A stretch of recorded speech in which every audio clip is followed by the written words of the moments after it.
Assalamualaikum warahmatullahi wabarakatuh.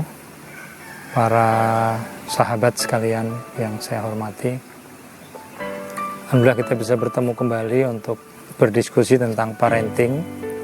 Kali ini kita akan membahas bersama-sama bagaimana kita mengajarkan disiplin kepada anak-anak kita. Disiplin, kalau kita bicara orang dewasa, mungkin kita akan bicara disiplin dalam konteks seperti pelajaran baris berbaris, disiplin seperti tentara, disiplin seperti prajurit.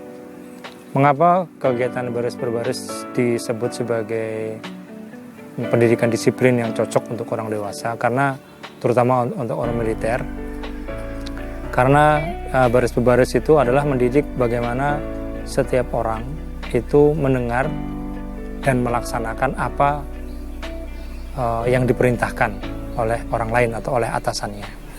Sehingga kemudian kalau ada aba-aba siap gerak harus seperti apa, tegap gerak seperti apa, hadap kanan, hadap kiri dan sebagainya, itu karena pendidikan disiplin untuk orang dewasa.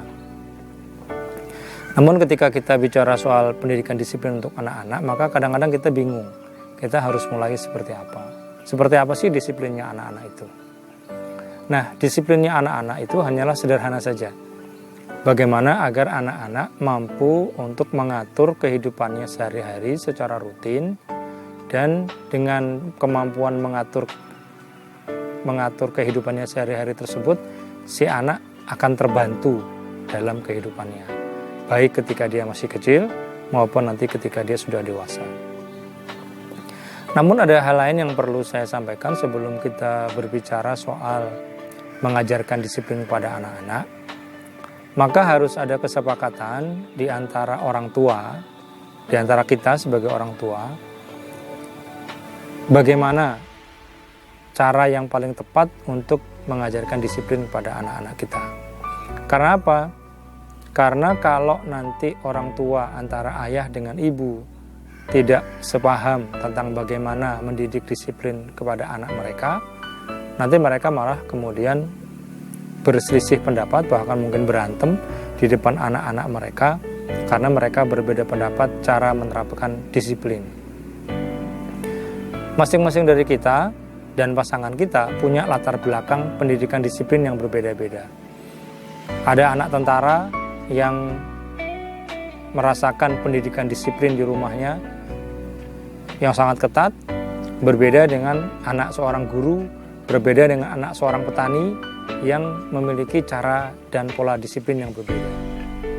Untuk anak tentara, kadangkala untuk menerapkan disiplin, orang tuanya, ayah mereka terutama, itu menegakkan disiplin yang keras, bahkan tidak jarang menggunakan kekerasan fisik untuk mendisiplinkan anak-anaknya. Ada anak yang merasa terbantu dengan cara pendidikan yang keras seperti itu, tapi ada juga anak yang trauma dengan pendidikan yang keras seperti itu. Anak petani berbeda, bagaimana mereka dididik untuk disiplin. Anak guru juga berbeda, bagaimana mereka dididik untuk disiplin. Nah, para pendengar yang berbahagia, oleh karena itu maka yang pertama sebelum kita mengajarkan disiplin kepada anak kita diskusi dengan pasangan kita, model disiplin apa yang bisa kita terapkan kepada anak-anak kita. Jangan sampai kita kemudian tidak sama model disiplin yang kita pakai. Jadi si ayah bilang A, sementara si ibu bilang B. Maka ini tidak bagus untuk anak-anak. Kemudian yang kedua, hal-hal apa yang boleh dan tidak boleh yang kita sampaikan kepada anak-anak kita. Itu juga harus kita sepakat.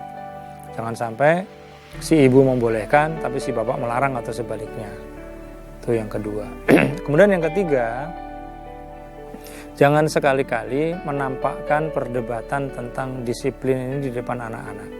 Jangan sekali-kali menampakkan perdebatan atau perbedaan pendapat tentang disiplin ini di depan anak-anak, karena nanti anak-anak akan bingung mereka harus mengikuti siapa.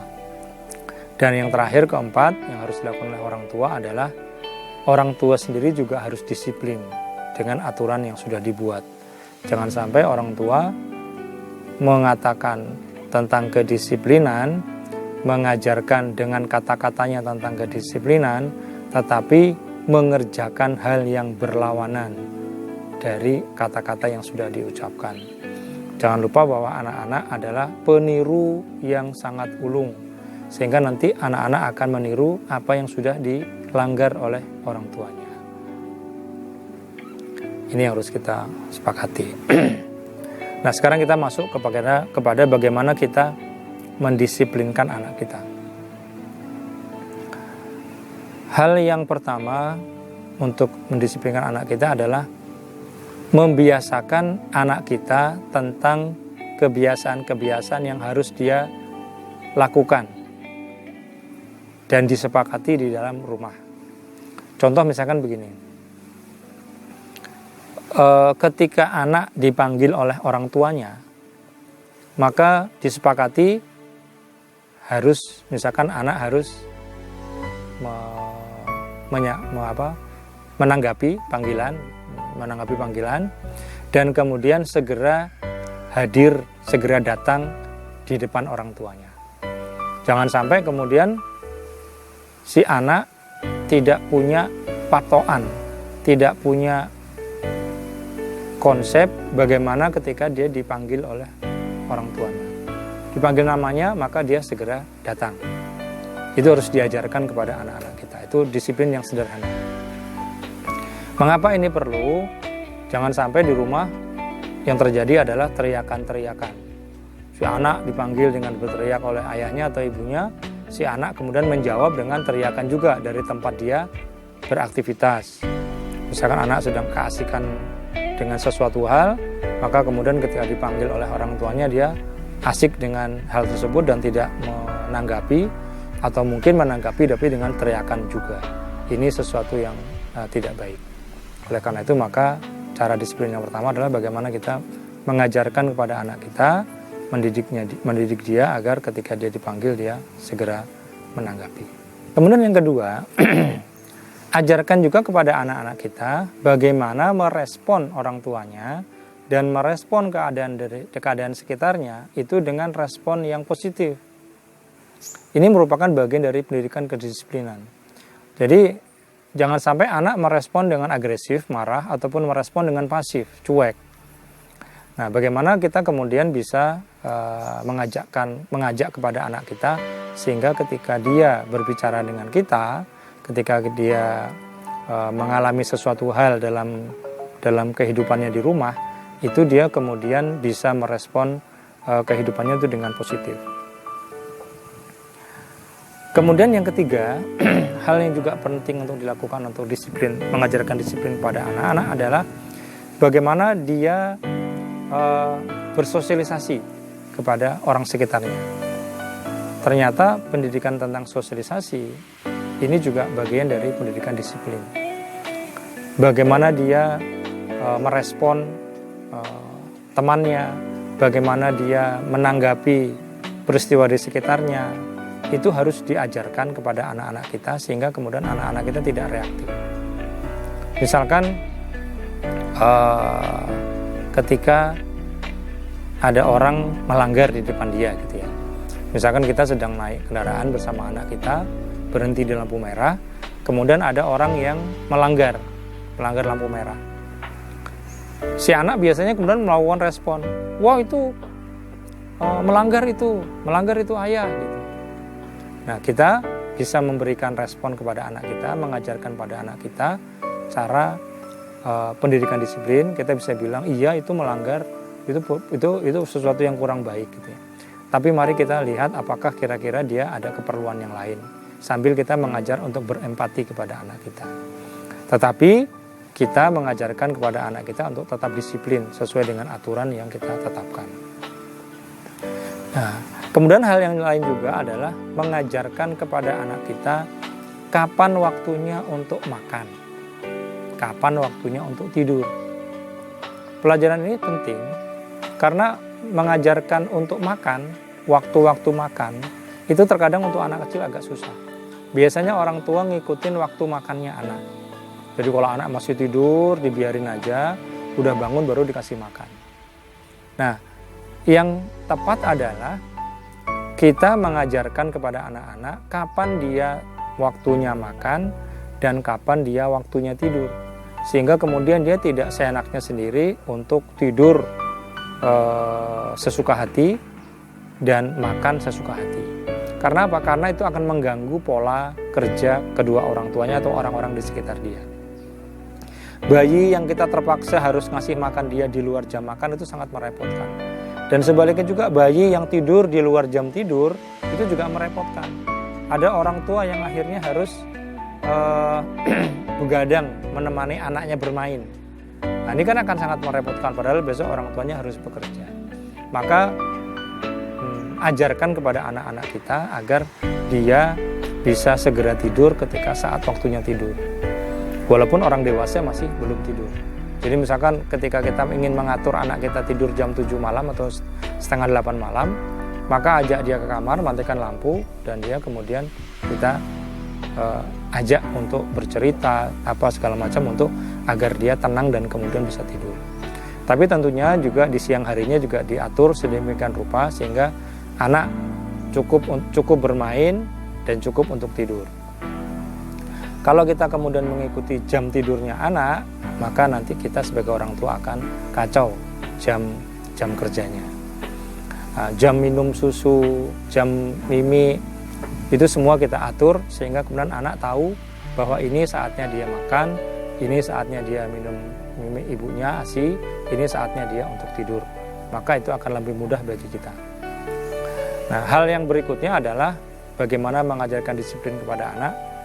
Ajarkan anak untuk punya rutinitas yang dia harus menjadi tanggung jawabnya sesuai dengan usia. Contoh misalkan begini, ada pertanyaan dari Bapak dan Ibu sekalian kemarin tentang bagaimana mengajarkan menghafal Al-Quran kepada anak. Maka di sini selain membutuhkan kedisiplinan bagi anak, yang lebih penting adalah bagaimana disiplin dari orang tuanya. Misalkan satu hari akan disetelkan MP3 murotal juz 1, satu hari 5 kali. Maka tentukan jamnya oleh kedua orang tua dan anak harus mendengarkan itu walaupun sambil tidur, sambil main, sambil menyusui, sambil makan. Intinya kemudian mendengarkan murotal itu disetel sehari 5 kali. Nah, itu akan menjadi rutinitas anak.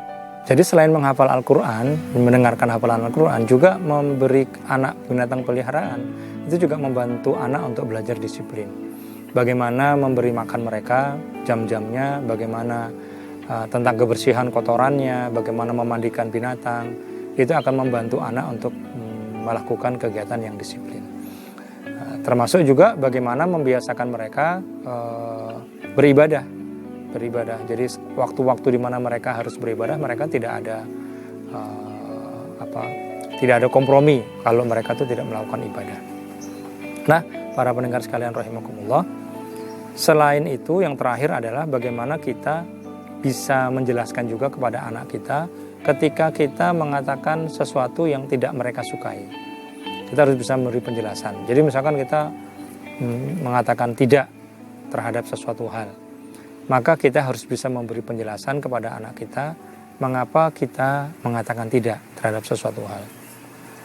Nah, kalau anak sudah terbiasa diajak untuk berpikir tentang hal ini, maka besok-besok ketika dia bertemu dengan masalah yang sama dan orang tuanya mengatakan tidak, dia akan terbiasa untuk berpikir dulu, kira-kira orang tua saya mengatakan tidak kenapa ya?